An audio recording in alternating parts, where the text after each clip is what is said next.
ladies and gentlemen. It's a real pleasure to welcome you to this slightly delayed lecture that we had hoped to do in the autumn live in the John Anning Hall, but we're having it now as the first one of our 111th year in being. Now, we have a speaker tonight who needs no introduction, but he's absolutely going to get one anyway. It's my pleasure to hand over to our chairman, Mr. Tony Cox. Okay, thank you, Lawrence. And thank you for this, the first time we're doing a lecture live tonight. So it's going to be a new experience for all of us. I don't know about you, Steve. We've never had one like this. He's nodding at me, so it's new for him. So please excuse us. It is a great pleasure to welcome Steve Flint.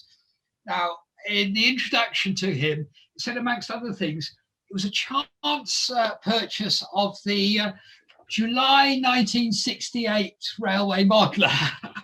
I looked this up from my records that got him into the hobby, despite his background. So you see, a long time background.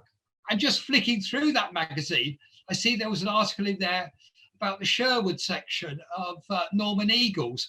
Of course, Norman Eagles was one of our long-time MRC members, so we have another connection. I must admit, I'm slightly younger than Steve. My first railway modeler was September 1969, which showed the new Buckingham layout, the new Buckingham Central. And I must admit, simply, I was totally taken by that. And again, years later, I discovered that Peter Denny was had been an MRC member. We've gone on. I'm still a railway modeler reader. Notice, Steve, today's the latest edition. It came through the post a couple of days ago, so thank you. Steve, I think, has got what most of us would consider the ideal job. No doubt you're going to tell us that it isn't quite as perfect as we would love. But I must admit, I can't imagine anything better going around photographing, looking at model railways, going to exhibition and being paid for it. Now, Steve, it's a great pleasure to introduce you tonight and tell us how wonderful this all is. Thank you very much. Well, it's funny seeing yourself on screen, but welcome everyone to my humble abode in Devon. As the chairman has just said, my name's Steve Flint, and one of my activities is editing the Railway Modeler magazine. The title of my talk tonight is Who'd Want to Be an Editor? And of course, it's mainly in relation to the Railway Modeler.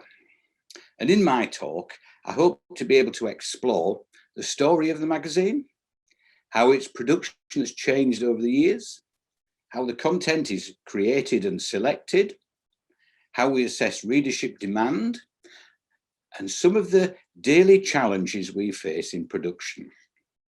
And if there's a bit of time at the end, or possibly in the question and answer session, we could look at a SWOT analysis, the strengths, weaknesses, opportunities and threats facing a paper print magazine in this digital age.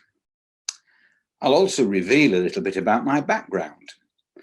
I'll talk about some of the highs and lows, the lighter moments and the setbacks, and explain how I came to end up in the editorial chair, which for me was a long and convoluted journey. Many, many years, in fact. In fact, it was 40 years from 1968 when I first bought Railway Modeler to 2008 when I took up the job down at the PICO headquarters. So that's a hell of a long apprenticeship, isn't it? 40 years. Now, I'm completely new to this process of Zoom. It's got to lose me completely. And I usually do these presentations to a live audience, a sea of faces, and I can get a bit of feedback as to how I'm performing.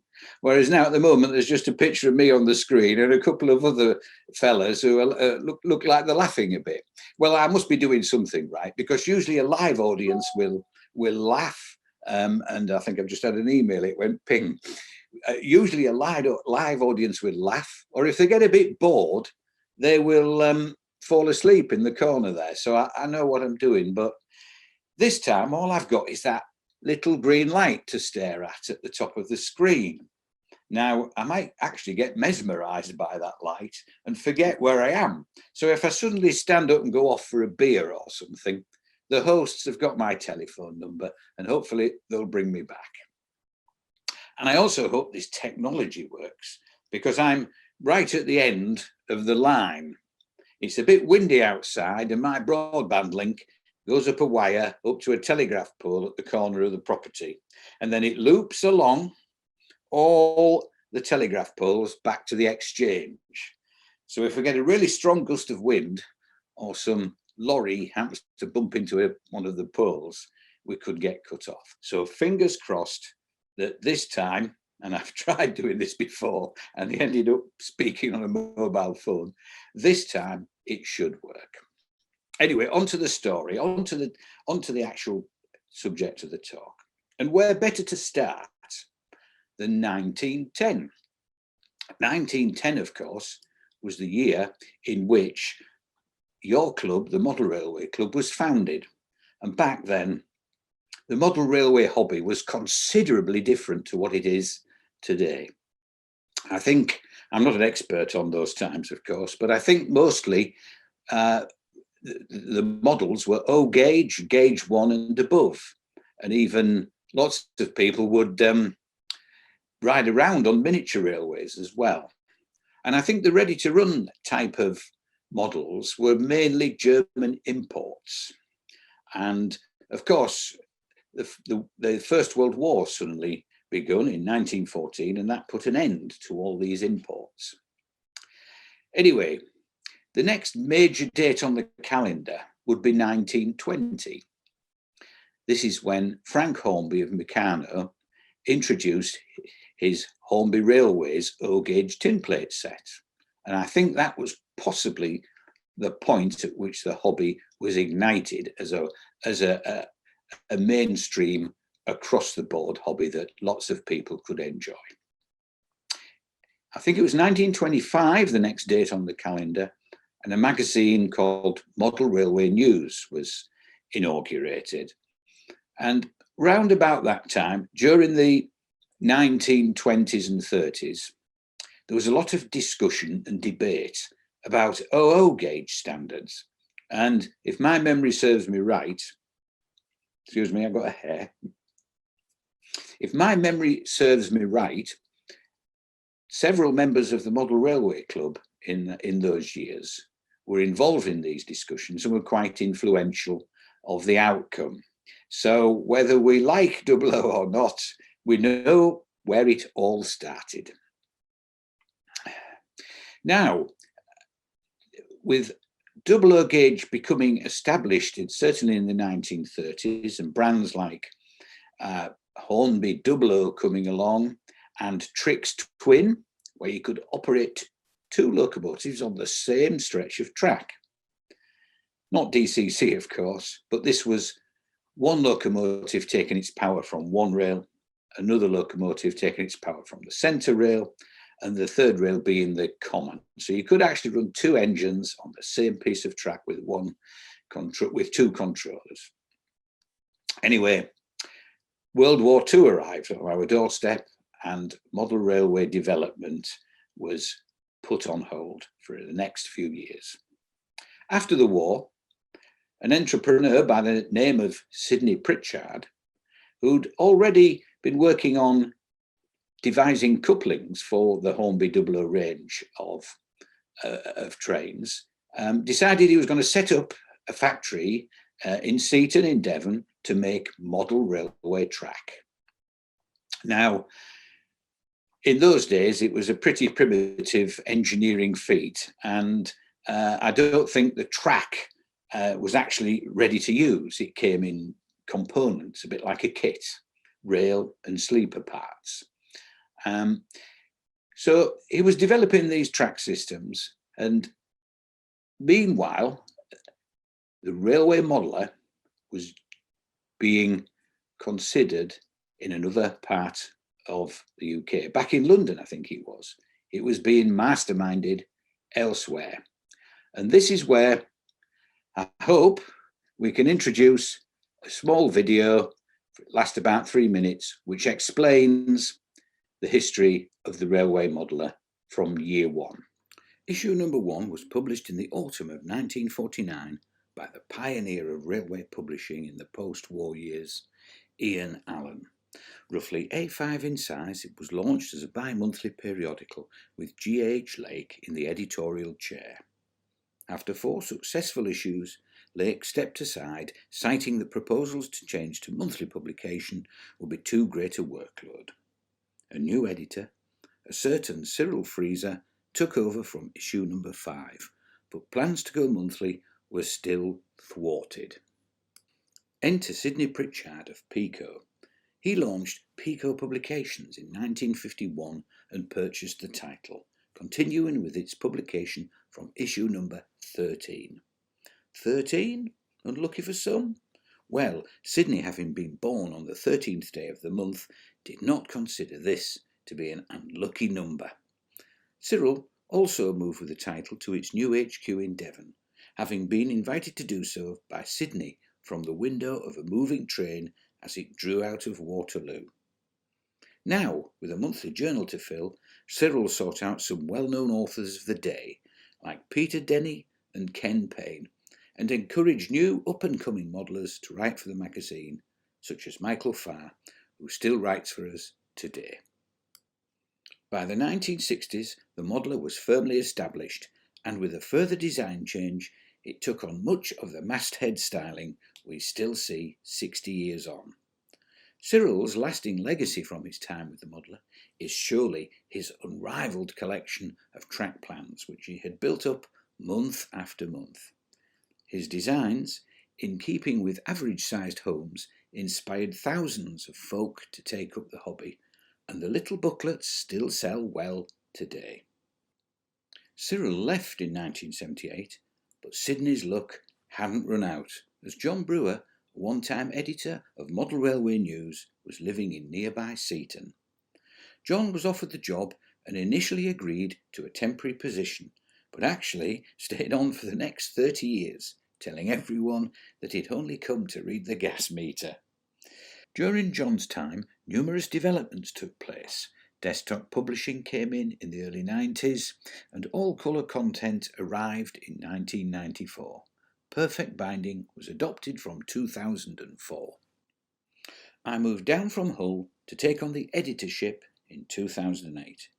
Our production team is now a little larger than it was when both Cyril and John were in the driving seat, but we've managed to hold on to our number 1 position in the marketplace and even attract some celebrity modellers to reveal their stories. And last year we also won our industry's Special Interest Magazine of the Year award.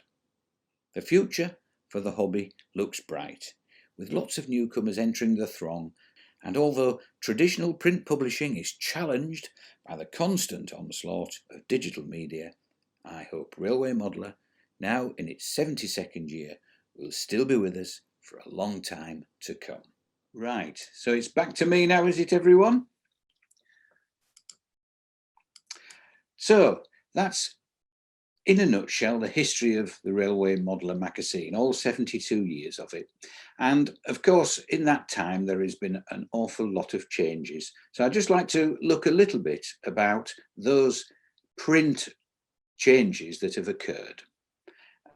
Back in Cyril's day, the print technology was known as letterpress. This was basically traditional printing presses that were used a lead letter template, a plate with all the lead type already in place, and the printing machine would ink the type, and the paper would go on it, be inked, and then go off, and then the next sheet along, inked, and then so on.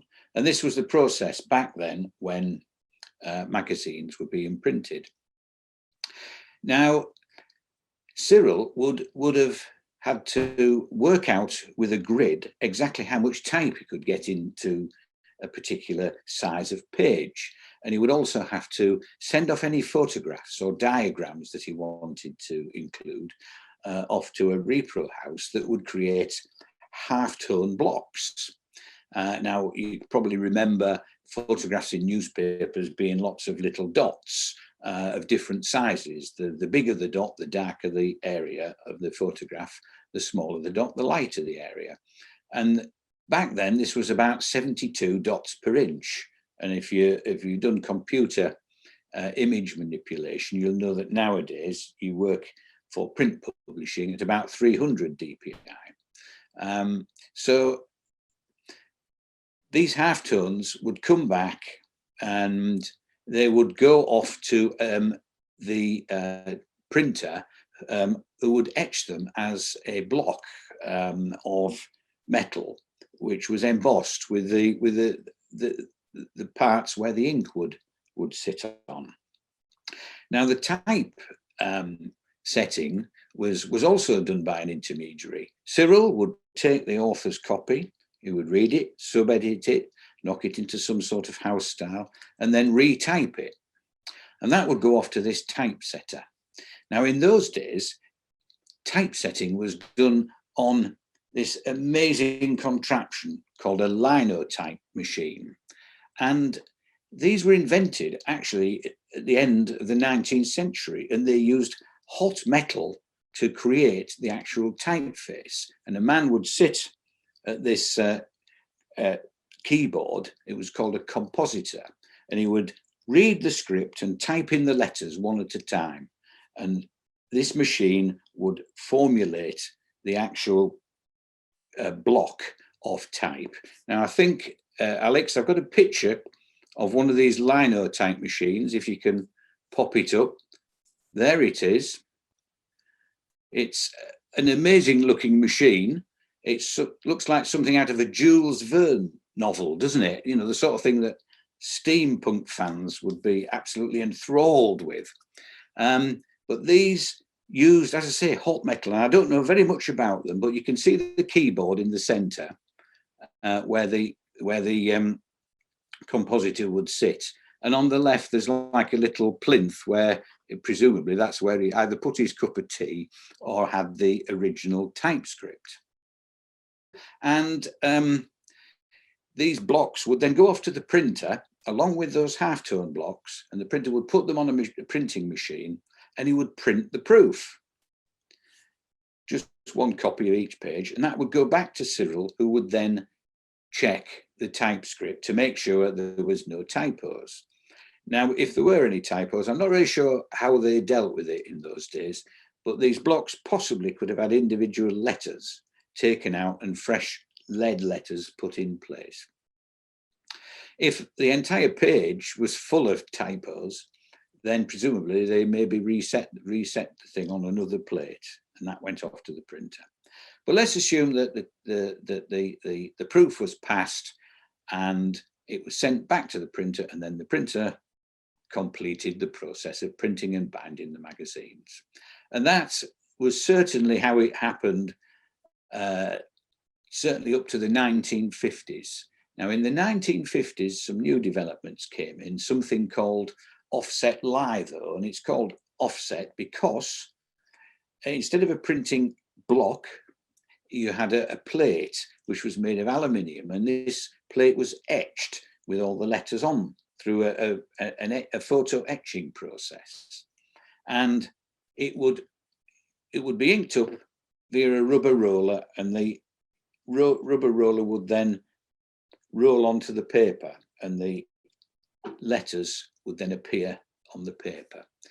And round about the same time, the process of photo typesetting was invented, which instead of using, hot metal, it used a photographic method whereby they, still using a similar setup as those incredible Linotype machines, they would produce a long galley of text, which was photographically produced. Again, they would read the typescript that Cyril would have sent them, and they would use that keyboard. And this long galley of script would then be sent back to the publishing office. And both in Cyril and in John Brewer's days, they would take this galley and they would cut it into column lengths and assemble it on a pasteboard, the artwork on a pasteboard. And similarly, any photographs which they'd sent off to the repro house would have come back as half tones, and they would paste these in as well. So they had basically an artboard with maybe 2 pages on. And that's how magazine pages were made up, certainly in Cyril's day, and definitely in John Brewer's day, in his early days. So back in the 1950s and 1960s, page makeup technology was basically a bottle of cow gum, a brush, a pair of scissors, and possibly a scalpel. And it was one of the problems with this was that if you cut a little length of type, you know, maybe a sentence or a line out, and you wanted to reposition it, but maybe the wind blew or you got distracted, that little strip of type could disappear onto the floor and end up under your shoe. So it was lost. And sometimes, you know, they had to make some arrangement whereby they could get round it. And if you go back and look at Railway Modeller in those days, you sometimes find that an article is running in 2 pages, then all of a sudden at the bottom of the second page it says, turn to page 35 for the rest of this article. And that's because they probably didn't quite do their calculations right as to how much typescript would fit on these pages. So now I'm not sure when the Railway Modeller changed from letterpress to offset litho, but I suspect it was probably sometime in the 1960s. But maybe if Nick Freezer is around, he may have talked to his father about it and could probably tell us more accurately. Anyway, the next stage, as I say, was the introduction of desktop publishing. We saw that in the film with the computer. The old Apple Macs were invented in about the mid-80s, and by the 90s, electronic page makeup was becoming the norm. You still actually had to send off the photographs to a repro house, but instead of turning them into half tones and in the old-fashioned photographic way, they used something called a scanner. And well, we've all got one of them now, haven't we? We've all got scanners. So the scans would come back and they could be dropped into the electronic page makeup file. Now the next development that actually occurred was that digital photography arrived on the scene, and this meant that photographs could be very quickly dropped into page as well. And what tended to happen as a result of all this was that all the work of page makeup and pre-press preparation ended up in the publishing office. All these intermediaries like reprographic companies and typographers, they all disappeared. They lost the work, it disappeared. And I think, do you remember Letraset? You've probably got a couple of sheets in your modeling kit. You know, even that tended to disappear as well, because page makeup then became done entirely on screen. And that's what we do basically today. We start with the author's copy. We do a little bit of sub-editing to knock it into our house style. We drop it into page, into a file, and that file then goes to our page designer, who's Adrian Stickland. You've probably seen his name in the header there at the front.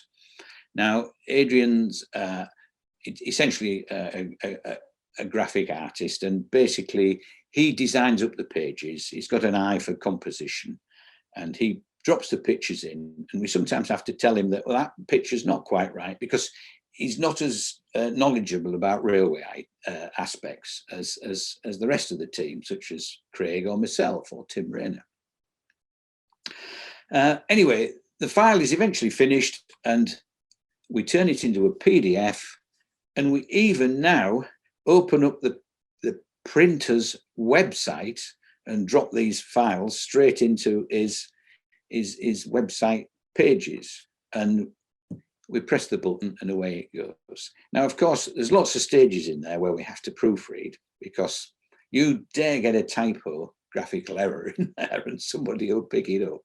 So we do have a fairly robust procedure in which we probably read the magazine between us, between the team, about 5 or 6 times.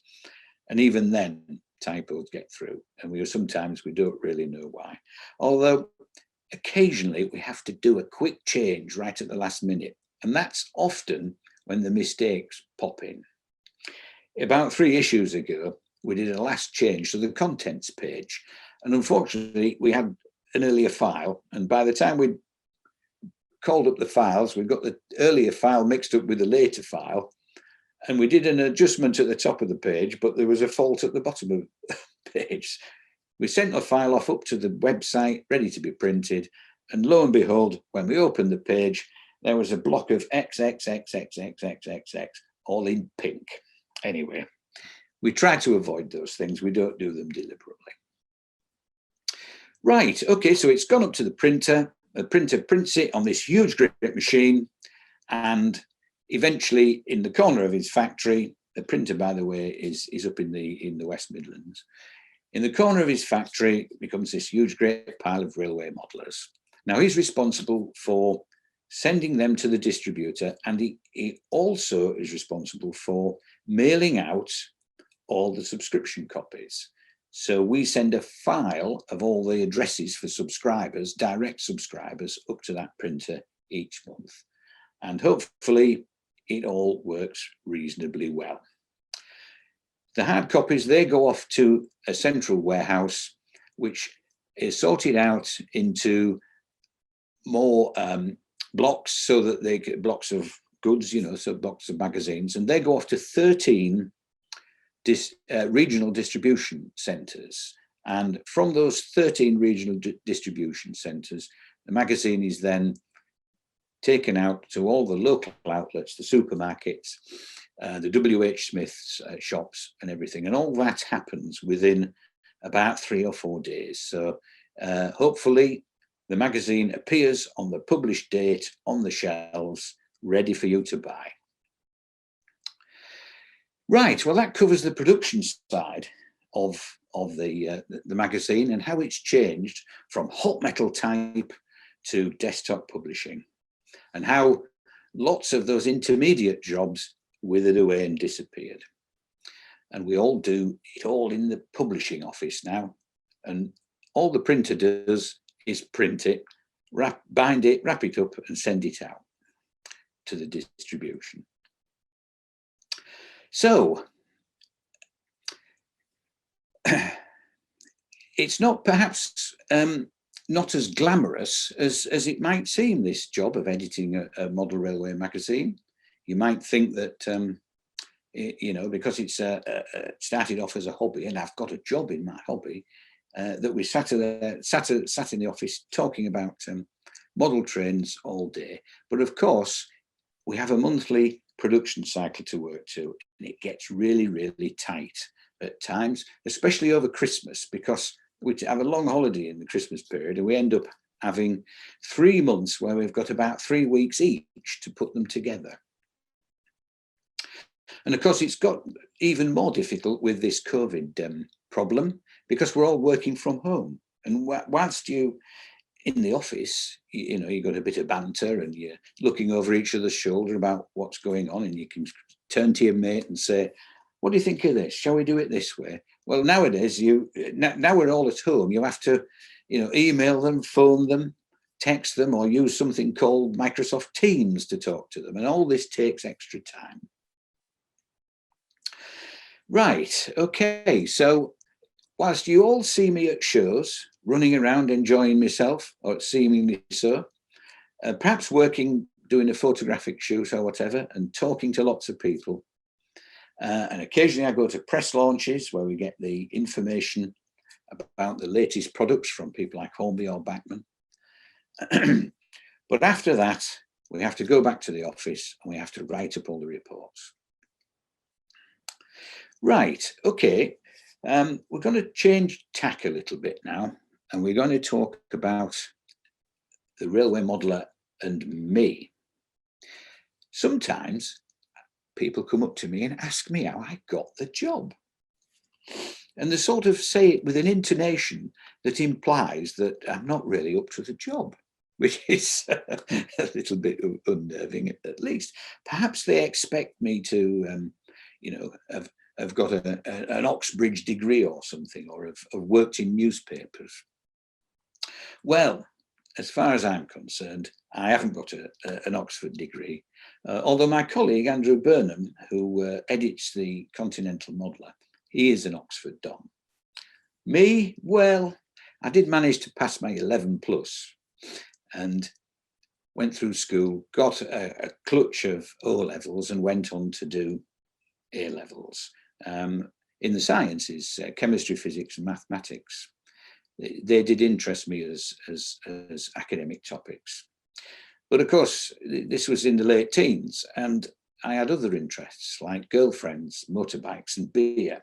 And sadly, they took precedence. And I left school in 1972 with 1 A level. And I had no idea really what I wanted to do, except I did have an interest in photography and an interest in model railways, but I had no idea how to turn this interest into a job.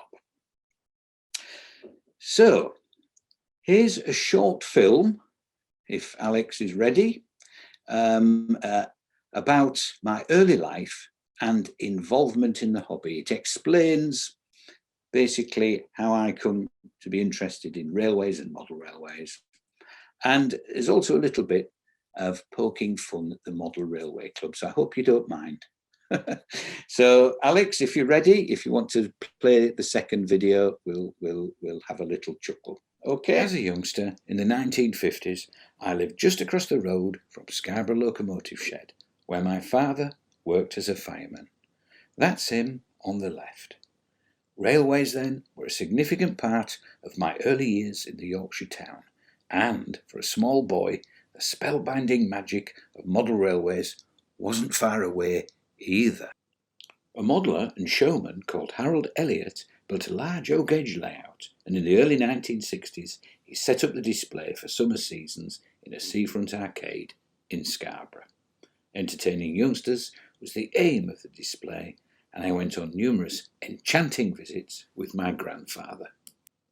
Naturally, through childhood, I also possessed a Triang train set, but the turning point for me was the purchase of the July 1968 edition of the Modeller. That issue featured a remarkable layout of a real historic station, Coalport in Shropshire.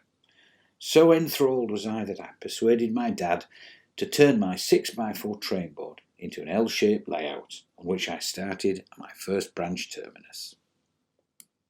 It was nothing special, but by then the family had moved to Hull, and at 15 I joined Hull Miniature Railway Society, making many lifelong modelling friendships and collaborating on numerous club layouts.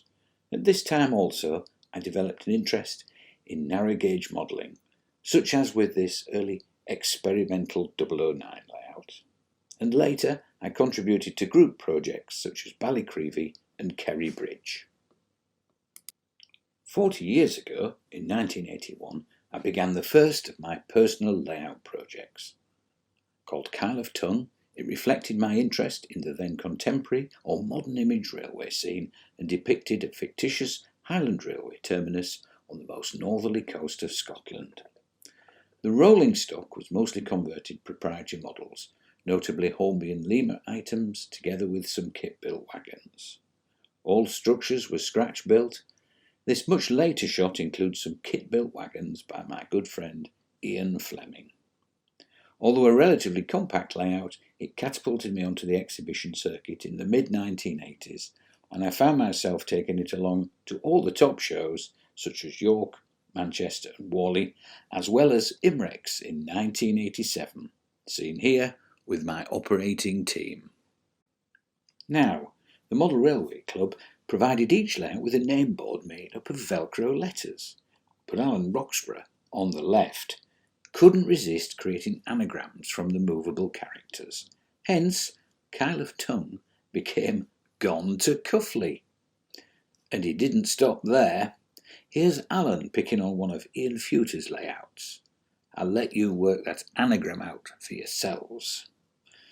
Also at the 87 show was the erstwhile editor of Model Railways magazine, Dave Lowery. Sadly, when I pointed my camera his way, he wasn't particularly cooperative. Whereas these two, very young-looking chaps, were far less shy in retiring. You'll all know the person on the left, the Model Railway Club president, Tim Watson. Back then, he'd just started a layout called Copenhagen Fields. And, as far as I know, he still hasn't finished it. In the centre is the celebrated author and modeller Barry Norman. Barry was exhibiting his delightful pre-grouping layout called Petherick, which, by the way, has a rather impolite anagram. But the key aspect of Petherick was its eye-level presentation, about 5 feet off the floor. Barry is quite diminutive in stature, of course, and this meant getting a photo of him behind his layout was rather difficult. So, there we go. That's basically the first 35 years of my model railway career, if you can call it a career. The first 35 years of my interest in railways and model railways. Now, I think Alex said you wanted to take a break, and I'm ready for a glass of water at the very least.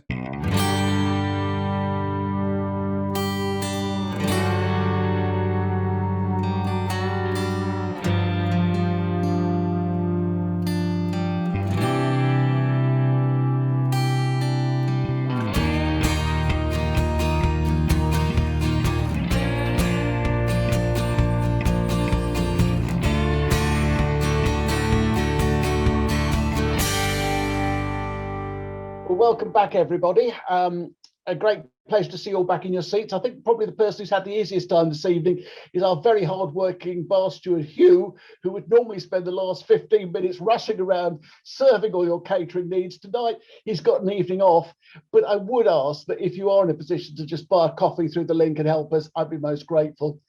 The other thing is a date for your diary, exactly 4 weeks tonight. We have another one of these when we're welcoming the amazing Pete Waterman. I'm not quite sure what Pete's talking about, but knowing Pete, the only challenge will be stopping him. He is a brilliant raconteur. As I said, I hope you'll be along to join us on the same basis.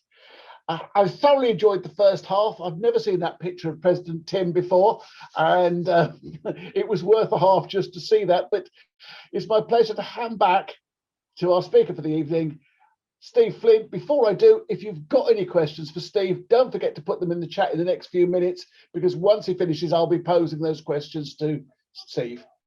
Take it away, Steve. Right, am I back yet? There we go. Excellent. Okay. Yes, and I hope you enjoyed the break. I certainly did. I went and got myself a glass of water just to keep the frogs in the old throat at bay. So, if Tim Watson's still speaking to me, hello, Tim. I hope you like the photograph, and I hope you were not too offended by my little dig at dear old Copenhagen Fields taking so long to build. But what a fantastic model. And I even hear a little birdie's just told me that you're tackling radio control in 008. Which sounds like an amazing project. So best of luck with that. And I hope you'll let us know about it, you know, when you get to the point when it's when you've got something to write about. But fantastic. Anyway, that little film, which finished with dear old Barry Norman appearing just over the back scene of his fantastic layout, Petherick, which he built 30 odd years ago. Effectively represented the first 30 odd years of my modelling activities. So what was going on in the rest of my life? Well, as I said earlier, I left school in 1972 and got a job as a lab technician at Hull University. Now, I also had an interest in photography. It was a very elementary interest at that time. You know, I was just learning the ropes. But during the slack times at the university, you know, sort of when the students went away on holiday, it didn't get too busy in the physics department there, where I worked as this technician.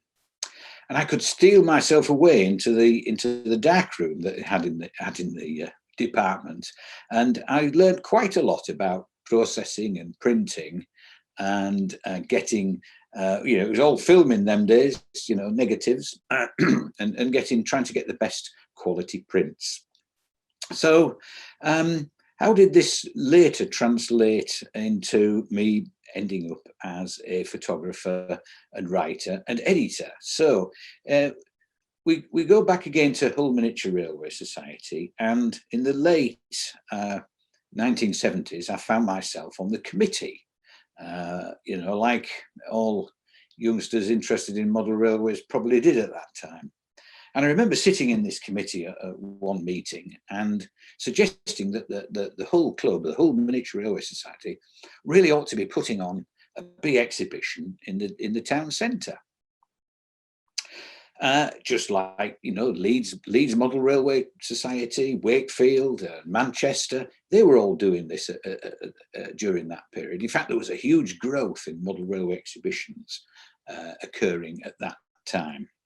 Well, the committee was, you know, was full of sort of middle-aged blokes who'd been modelling for many, many days. And they all turned around to this youngster in the corner and said, well, Steve, if you want to put on a model railway exhibition in the city, go ahead and organise it. And that's how it came about. They'd authorised me to go and do a model railway show, which I did. And we put the first one, the first city centre model railway show on in 1980. And the first two shows were very successful. So we moved actually into the City Hall. And that year we made £6,000 profit, which in those days wasn't a bad lump sum to help keep your club running along. So we were on a roll with our exhibition organising, and we also thought these other clubs, you know, the Leeds and the Manchesters and the Wakefields, they were putting their layouts that were featured in these shows in the magazine as a means of promoting their show. So we thought, well, we ought to be doing the same as well. Now, there was a photographer about then called Brian Monaghan, who I'm sure a lot of you will remember from your younger days, and he did an awful lot of photography in the mags, but we didn't know him. Now, I've been, you know, developing my interest in, no pun intended, developing my interest in photography over the last few years, and I've been documenting the British railway scene in the late 1970s. So I was photographing prototype trains and the railway environment. And I thought, well, let's turn the camera on model railways. And so this is what we did. And in 1 year, I think it was 1982, the year that we went to the City Hall, we decided we were going to send an article off to the model railway constructor based on Ballycreevy, which was one of those images you saw in that film, the narrow gauge, Irish narrow gauge. And in order to do this, I didn't have any proper lights at the time, so we persuaded the crew to get the layout out and set it up in the car park by our club rooms. And we got this huge, great roll of wallpaper, which we used as a white wallpaper, which we used as a backdrop. And we set about and we got some fairly good photographs that way. But of course, the wind was blowing and the backdrop was wafting about and flying off and everything. But we succeeded, and we persuaded the editor of Model Railway Constructor at the time to run it in the November issue. So that sort of first experience of getting published certainly lit my fire, and I decided to try and get some of my other photographs published, certainly my prototype pictures that I'd been taking. So I set about writing articles and sending in the photographs, and you got the odd rejection letter, but I started getting a few successes, and I found that I was being accepted to write articles about railways and model railways. Now, what followed next was, by the late 1980s, I started to get a few commissions to photograph layouts, because, you know, I was turning my camera on those sort of things. And I remember, and I think, funnily enough, it was probably IMREX 1987 again, when I walked up to John Brewer, who was the editor of Railway Modeler by then, with a sheet of 35mm transparencies. Now, John hated 35mm transparencies because they were so small. He was so used to these big half plate size photographs that Brian Monaghan supplied. Anyway, I handed these transparencies across to John, and I said, will they be all right, John? And he sort of held them up to the light and peered through his glasses and says, well, they're a bit pale. And that was his first words to me about my photography. But he says, we can probably enhance them. And sure enough, he took them away, and they published an article later that year in Railway Modeler. So fired on, I thought, here's a success. I tried a few more. And we also met Dave Lowry in that film as well. Well, I persuaded him to give me a few commissions. Of course, Brian Monaghan was still very active at this time, and he was getting the lion's share of the work. But I persuaded Dave Lowry to let me go and photograph Dave Walker's layout. Now, this was, I think, yes, it was Killarney at the time. And Dave lived in Leeds, in a house in Leeds, and I lived in Hull. And we set a weekend aside to go and shoot this layout, and we were going to do it in the garden, because, my lighting expertise was virtually in its infancy. So we decided to do this in the garden, and we watched the weather forecast on the Saturday night, and, we rang each other up on the Sunday morning. What's the weather like over there? He says, well, it's not too bad. It's been overcast. Well, of course, an overcast light is quite a good light for model railway photography, because the sun's not shining, and you won't get any harsh shadows or burnt out highlights. So I said, right, let's go. And we shot across to Leeds in the car, and we set the layout up in his garden and started photographing. Gradually, the clouds thickened, the sky darkened, and just as we were finishing, the first spots of rain started to fall, and it got faster and faster and faster. I'm not kidding you. We knocked that layout down and got all the parts in his garage in about 5 minutes flat. But I had a good set of photographs. I sent them off to Dave Lowry, and they never got published. I got paid, fortunately, but they never got published. So that was one of my early commissions that was a reasonable success. But alas, it didn't appear in print. Now, I also managed to get an early commission from the Model Railway Journal. I think it was Bob Barlow at the time. And there was a modeller, Professor Patmore. He lived in a place called North Ferriby, which was just along the north bank of the Humber from Hull, just a few miles away. So the Model Railway Journal commissioned me to go and photograph this little locomotive that Prof. Patmore had built. Now, by this time, I'd got some lights, so I thought, hey, I'm, cooking on gas now, so to speak. And we went up there and started to do the photographs. Unfortunately, Bob Barlow wanted me to send him in the unprocessed film. Now, if you've ever done photography on film, you know that you like to look at the strip of negatives, at least to decide which is the best one. Well, I didn't have the opportunity on this. I sent off the processed film, full of hope. And about 3 weeks later, I got this letter back from Bob Barlow and some black and white proof prints. And he tore hell out of me, because what had happened was I'd got the lighting on this photograph, on the model, and taken the photographs. It looked fine through a viewfinder. But what had happened was the paintwork, which was gloss, had caught all the light and burnt out all the detail. So I think they only ever published one of those.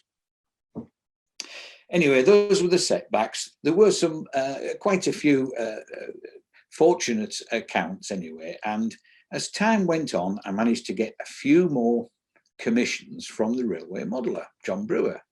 And then in 1992, Brian Monaghan retired. And of course, Brian, his patch was the north of England.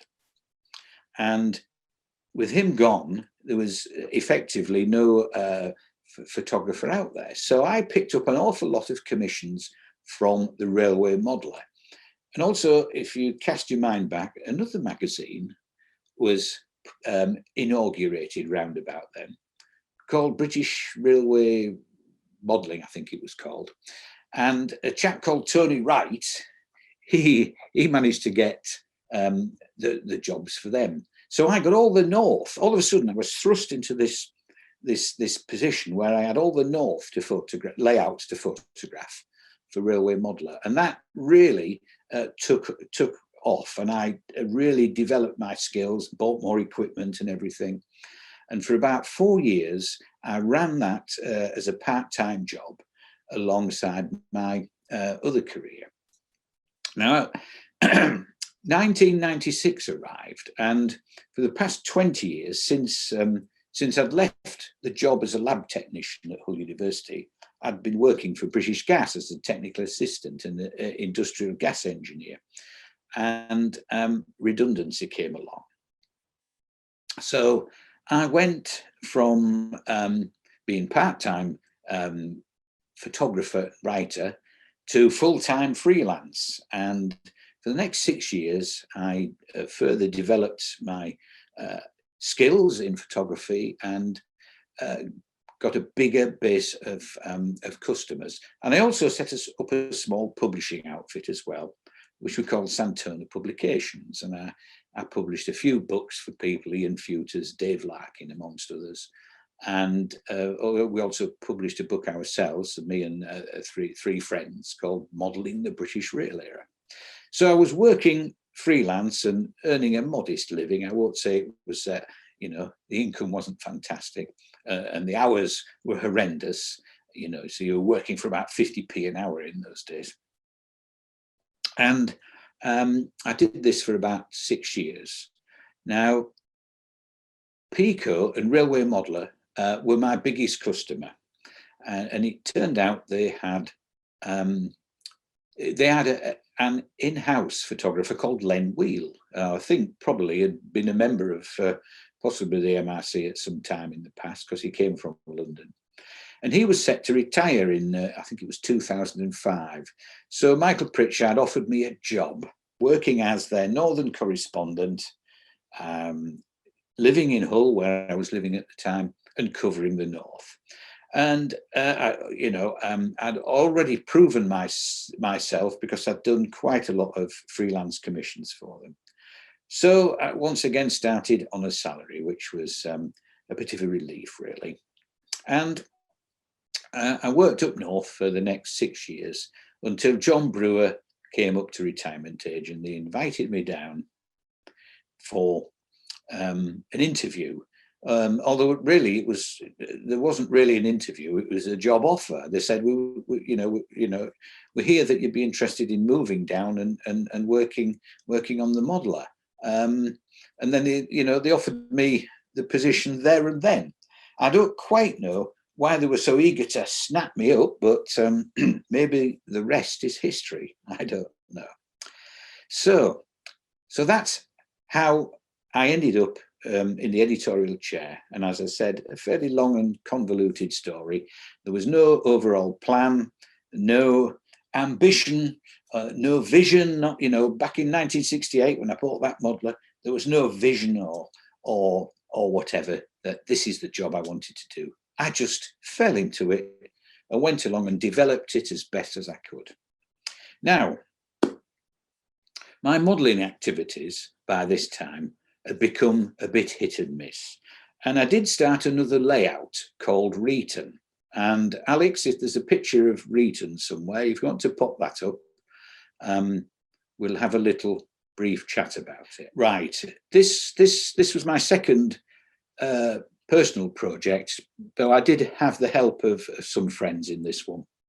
And it was twice the size of the Kyle of Tongue, but it didn't prove to be as successful because, as I say, I was doing all this work in the publishing industry with the magazines and the publishing outfit. And as a consequence, the modelling suffered a little bit. Now, this particular layout, as I said, was twice as big as the previous one, but it was about 4 times as heavy. And it didn't have to take a lot of shifting. So my exhibition team, because it was called Reeton, decided to nickname it as 10 ton.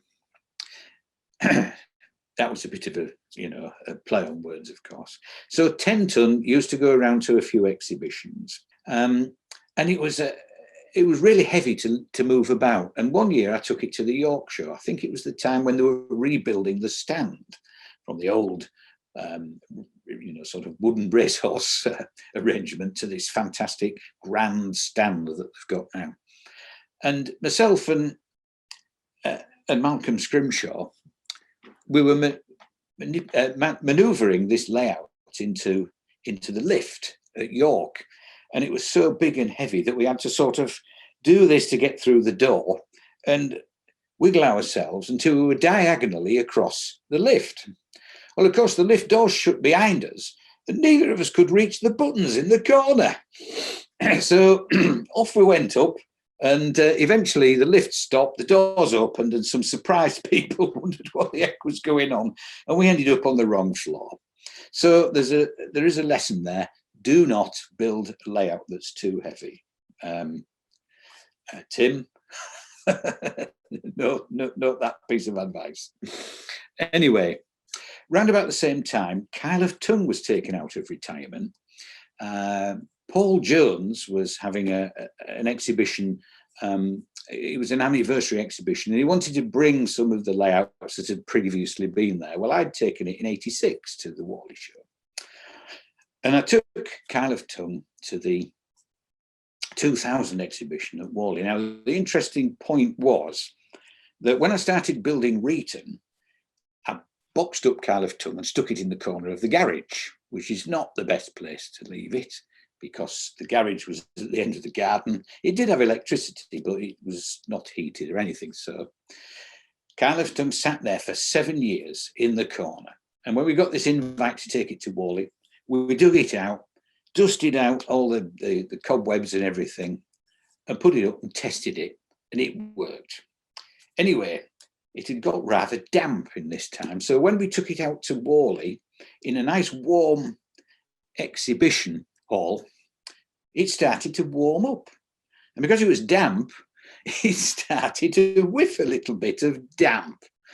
So I'd not only built a model of Scottish moorland, but I also had a bottle that smelt of Scottish moorland as well.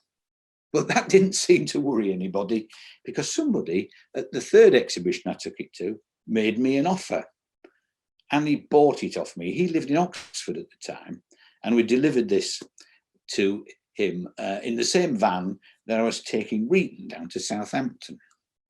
Now, the gentleman that bought it later moved to Bridport on the south coast, and he's still got it there. And I'm hoping that once this COVID palaver is finished, I'm going to be able to pop down and take a look, find out whatever happened to Kyle of Tongue. But it's interesting, isn't it? I built this layout in Yorkshire, exhibited it for many, many years, sold it. Then I moved to Devon, and lo and behold, the layouts kind of followed me, and it's now about 15 miles down the road in Bridport. And it doesn't finish there, because Reeton, even though I never completed that layout, was sold as well. Somebody rang up out of the blue and asked to buy it, which can't be bad, can it? And I sold it to him in 2002, and he lived in Southampton. So it went in the back of the van, he paid me the money, and he disappeared off into the sunset with the Reeton layout, these really, really heavy boards. And since that time, it had a bit of a career, all of its own, through various owners on the Southern exhibition circuit. And the last I heard is that a modeller in the Yeovil Model Railway Club has bought it. Now, Yeovil is probably about 25 miles from where I live now. So the really weird, bizarre thing is that the two layouts I built by myself in Yorkshire have followed me around the country. And of course, there's a possibility in the longer term when the new owners, depart this mortal coil, somebody might ring me up and say, do you want them back? Well, maybe not. They were a part of my life and time's moved on. So there we go. Just to finally bring my little chat to an end before you all fall asleep, there's one or two appear to be showing signs of showing attention, but I can't see you all. Back to the mag and the day-to-day challenges. Now, what do we do? Well, we do content creation, and this takes up two aspects. Basically, we self-generate it ourselves, which model making and photography and talking to people, and we get a lot of unsolicited manuscripts through the post. Well, I say through the post, they're coming in all sorts of ways now. Gone are the days when you went into the boardroom on a morning and opened the mail. They come in via email, they're coming via with a disk or one of these floppy things, these these memory sticks, which you inevitably lose on your desk. We've even had people text us and send manuscript details and ideas and photographs via social media. So we have all these multiple inputs from all sorts of different sources, and it's actually quite difficult to manage. I mean, as Alex found out only tonight, with a simple process of swapping my mug for a video, it took a bit of time. So we have all these different sources of information coming in, and it's quite a job managing them. So if you've sent me something and you've not heard, don't worry, we'll have it somewhere and we'll get back to you. Now, how do we work out the balance of the magazine? And here's the latest copy. It's not an advert, of course, to go out and buy it, but how do we work out what to put in? Well, there are a number of ways we can do this. Talking to the readership is the obvious one, because they're going to tell you whether they like it or not. And they're going to tell you what they prefer.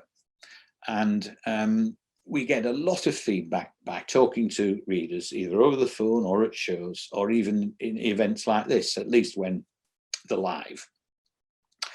Another means of working out what the readership wants is through the annual Railway Modeller Cup competition, which has been running for about 68 years now, and still going strong. And we are about to reveal the winner of the Railway Modeller 2020 Railway Modeller Cup. I can't tell you what it is yet. I do know the answer, but it's under wraps, and that will be revealed in the next issue, the April issue, coming out early March. Now, Railway Modeller has always had a particular stance. It used to be called For the Average Enthusiast, but I think John Brewer knocked the word average on the head, because average, the meaning of average, had kind of changed over the years to meaning, implying that it was only average, he's not very good. But what it really meant was it was for the mainstream modeller, and that's the person who buys the track, buys lots and lots of locos and builds a layout in their loft or their garage, and not particularly worried about the fine scale approach and getting everything right. They just want to build a model railway, and there are really lots and lots of those people out there.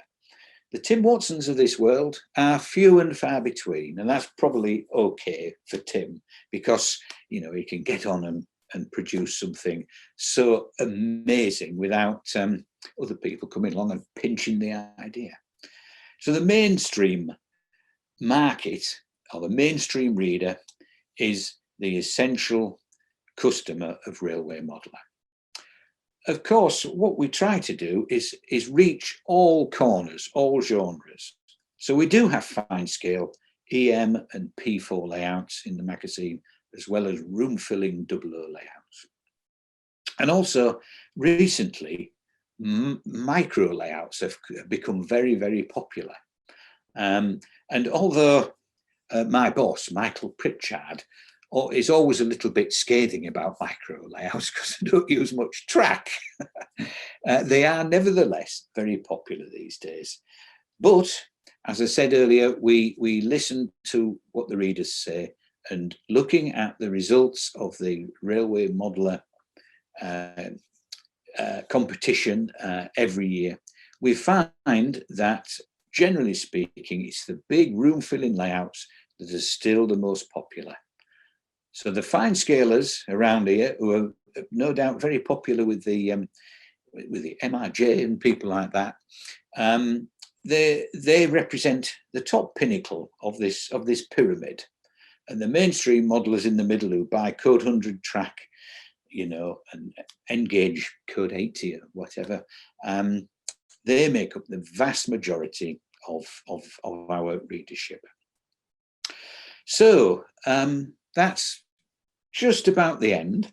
I just want to read you a little extract from a letter that we had from a reader, just to show that this job isn't really as glamorous as we might think it is. Yesterday, I received your latest issue and the event you should have highlighted and give the fullest coverage, you buried with a miserable one page at the back of your magazine, lacking the most basic information. I refer to the earth-shattering event from Hatton's, introducing a major O-gauge model into its range at a price under a quarter of existing suppliers. The report lacked even the most basic of information. Was the model accurate to 7mm scale? Were the wheels of the correct profile and set to correct back-to-back dimensions? What on earth was implied in the final paragraph? The sample exhibited contained assembly issues. What were these assembly issues? And could the average customer correct them? Finally, not the slightest reference to performance. You try 4mm models out on the layout at Beer. How about putting this new major model, O-gauge, don't forget, through its paces on the track which your company manufactures? Hatton's introduction of a major model at such competitive prices was an event of great importance, and your miserable effort let customers down. So, whilst a lot of people tell us we're doing really, really well, there are some rather disgruntled modelers out there, disgruntled readers. And, you know, what do you say? We often get a bit flabbergasted by some of these brickbats. So that basically is the top and bottom of whether we'd like to be an editor or not. And I'm in the job, I'm coping reasonably well, even under the stresses of this pandemic, which really does make communicating with people rather difficult. So I'll wrap up there, and I think we're going to go to a question and answer session next. We are, Steve, but first of all, I've had one or two comments I'd like to pass on to you. We thoroughly enjoyed your pictures from IMREC 87. Not only was Tim there with the first outing of Copenhagen Fields, but our colleague Tom Cunnington actually selected the layouts for that day. So we'd used a picture of young Tom as well, but he still looks young anyway. We also were delighted to see the pictures of Brighton. Lee Davies, who I know is listening in, thanks you for the article you did in the Modder about Roundtree sidings a few years ago, but it was writing that inspired him to do EM modelling. So he's particularly pleased. Now, one of the other great joys for me is, of course, because people haven't had to come down to Keene House, we've been able to welcome some of the members from Young MRC as well. And I can see watching Indy Bowles, who's been here carefully listening with his father, Simon. Indy asks you, I'm a member of the Young Model Railway Club. What advice would you have for younger members starting their first layout? Right. Well, I mean, one piece of advice is take a look at Railway Modeller. Way back in the 60s and 70s, they had a section called Junior Modeller. And fortunately, in the last few years, we've had an influx of young modelers offering us articles, and we've started to bring back the concept of Junior Modeller, though we've not called it Junior Modeller. But every month we do try to get somebody who's under 20 showing us what the sort of things they're building. Now, magazines, books, videos on the internet, anything like that is a great way to find out how to go about building a model railway.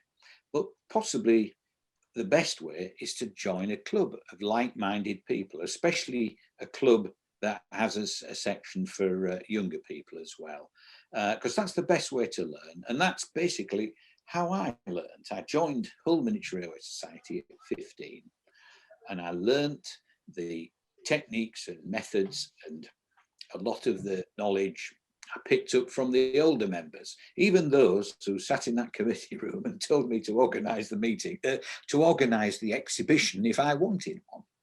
So joining a club really, really does help. So that's reading books, watching videos, and joining a club is the best way to learn. But of course, try it out for yourselves. Get the track out, get a saw out and cut some wood, wire up some track, see what you can do. I mean, there's nothing better than getting into the actual modelling and getting your fingers dirty. Indy, thank you for your question. From Chris Ibbotson, you talked about all those wonderful pictures you have from the 1970s. Are we going to see them published as a book or bookazine? Well, one of the problems with my pictures is they were inspired by, or rather my style was inspired by a famous photographer of the 1960s and 70s, Colin Gifford. Now, he had a very unusual genre and style, and he would photograph the trains in the environment. The locomotive wasn't necessarily the key part of the picture, like an awful lot of photographs are. It was basically a landscape picture with a train running through it, and I took that particular line, which I found was very inspiring. And a lot of my pictures are quite similar. They see the train in the landscape in its context, rather than just a picture of the engine. And of course, when we're writing about engines or stations or whatever, you need record shots. Now, there's plenty of record shots out there, but I didn't take that many, unfortunately. All mine were sort of landscape composition, railway landscape compositions. So whether I can find a book publisher to publish these images from the 1970s and 80s and on it up into the 90s, I don't know. But at the moment, working full-time as editor of the Railway Modeller, it's not something I could consider even looking at. I'm able to get a little bit of spare time on an evening, perhaps to go and scan a few negatives. But realistically, after 5 days working very hard in the hobby to put a magazine together every month, by the time you get home, you just need to take a little bit of a breather. So, well, possibly, it depends if enough people say, yeah, we want to see these pictures, Steve, and suggests that it's worth my while putting something together. So thanks, Chris. And I do recognise the name. I can't put the face to it, though. You met him, believe it or not, I'm told, at the NMRA National Train Show in Indianapolis in 2016. He's one of the leading lights in the NMRA English section, along with your fellow judge on the Model Railway Challenge. No, he can't have seen me there. I wasn't there. Well, let's come back to the challenge, because I know that's inspired people. I know we've got Carol Flavin, Simon Martin, who appeared on series 2. And I do think that the show really did give a more general public interest in the hobby. Any news on a series 3? Well, we don't really know what happened, because series 2 was aired, and halfway through they decided to change the slot and went from a Friday evening slot to a Saturday evening slot. And we were up against something like, what's the dancing program called? You know, Strictly Come Dancing and things like that. So I think we probably lost our audience. And as a consequence, perhaps Channel 5 drew their horns in a little bit. But all the evidence, you know, the viewing figures were up in the sort of 1 million to 1.5 million areas. So we were all anticipating a third series. The production crew, you know, the presenters, the director, Pat Doyle, we were all expecting that we were going to get a third series, but it didn't come about. And of course, we were on tenterhooks in January 2020, and it started going quiet, and then all of a sudden we suddenly, you know, we found ourselves in the midst of this pandemic, which really played havoc with the production of TV productions. So you know, we haven't heard anything, and I've not had a chance to speak to Pat Doyle, the series producer, yet. He's probably got his own problems, and I didn't really want to ring him up and pester him and say, are we going to have a third series? But the evidence suggests, and you only have to look at what happened at Whalley in 2019, when the winning layout of series 2, the Railmen of Kent, and the local ladies took along their, you know, they all took along their layouts, and numbers were up, and the frontage of those layouts were packed all the time, all through the duration of the exhibition. And a lot of people who I met from time to time, who aren't really railway modelling type people, or aren't really interested in railways per se, you know, they said they enjoyed the show as well. So we had mixed messages. Channel 5 didn't show any initial enthusiasm. COVID came along and put the kibosh on everything. So we just have to wait and see. I do know that the program concept has been sold to the Netherlands, and they're running a very similar competition across there. So we shall wait and see what transpires. But it was certainly fun doing it, and Kathy and myself, we thoroughly enjoyed ourselves. We didn't have a clue what we were doing, really, and even the you know, the directors weren't really giving us any advice, except they would take us out and do these little pieces to camera where we had to give our opinions and explain what they should be doing, and of course that's not quite natural for me, you know. So in those occasions they were tending to put the words into my mouth, and I tried to give the impression that it was all coming from me. The bits that did come from me, of course, was when we sat in the station waiting room and we gave our opinions. So they were our genuine feelings, and at times Kathy and I disagreed on you know, who should win, what should win. Kathy was very supportive of the futuristic, you know, the fantasy type style layouts, and me being a conventional, you know, traditional railway modeler, I tried to err more towards the conventional productions. But of course, if you make a program about railway modeling, normal railway modeling as we know it, it probably hasn't got the zest and the interest and the wow factor that TV needs. So it's thanks to people like the local ladies and Jenny Kirk with her Martian invasion layout and the layout with the what was it? It was the scary house, those sort of fantasy ideas probably appealed more to a wide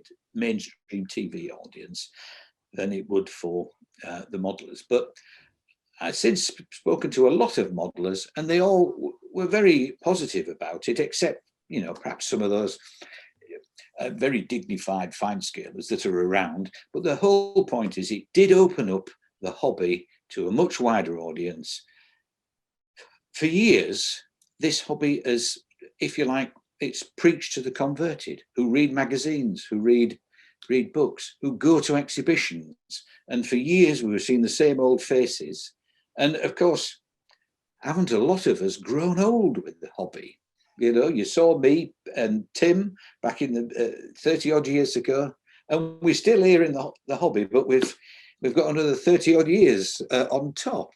So the Great Model Railway Challenge was a super opportunity to reach out and show people the sort of things we do. And I know it was a bit zany at times, build a layout in 24 hours, goodness gracious me, but the teams achieved it, and they entertained the audiences.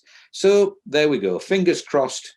You never know, we might get a third and fourth series. We'll just have to wait and see. And last question, as Clive Bothwell's pointed out, COVID's come along, exhibitions have dried up, and as a result, we've seen another new event now, the virtual model railway exhibition. We understand that hopefully exhibitions will be back again later this year, 2022. Do you see the virtual element continuing to exist after normal exhibitions return? Well, that's an interesting question, because we're all in this learning process, even me and you, we're all in this learning process of living our lives through digital media. It's a wee bit scary, or it's almost Matrix-like. We're all in our little pods at home, aren't we? And we're connecting. Zoom have just sent me a poll, right? I'm not going to vote on Zoom. It's a bit scary, really. We're all like in our little Matrix-like pods, living our lives through this electronic media, and we're missing out on real life events. And it'll be such a shame if exhibitions don't come back fairly soon, because a live exhibition is a great place to be. There's a buzz, you're meeting like-minded people, there's lots of smiles and bright faces, and it's a fantastic place to be.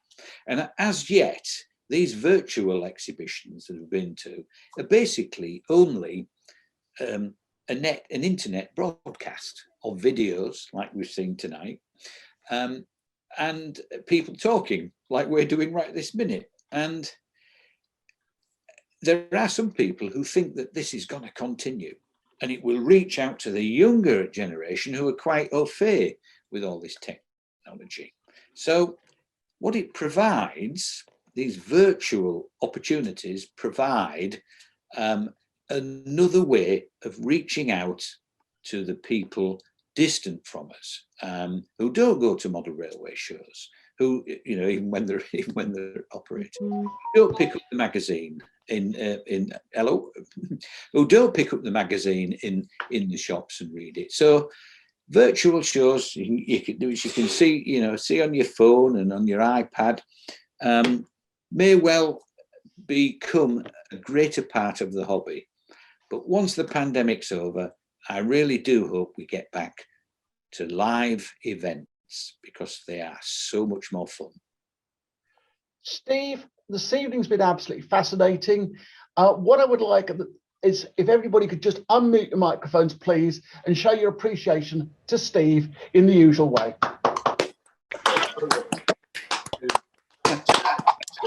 Right.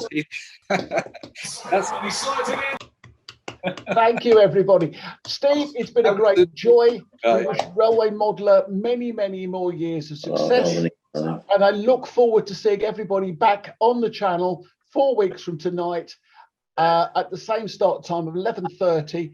Sorry, what about 7:30, 11th of March, Mr. Pete Waterman. Until then, please stay safe, everybody, and enjoy your modelling. Thank you. Thank you very much indeed. Thoroughly enjoyed it.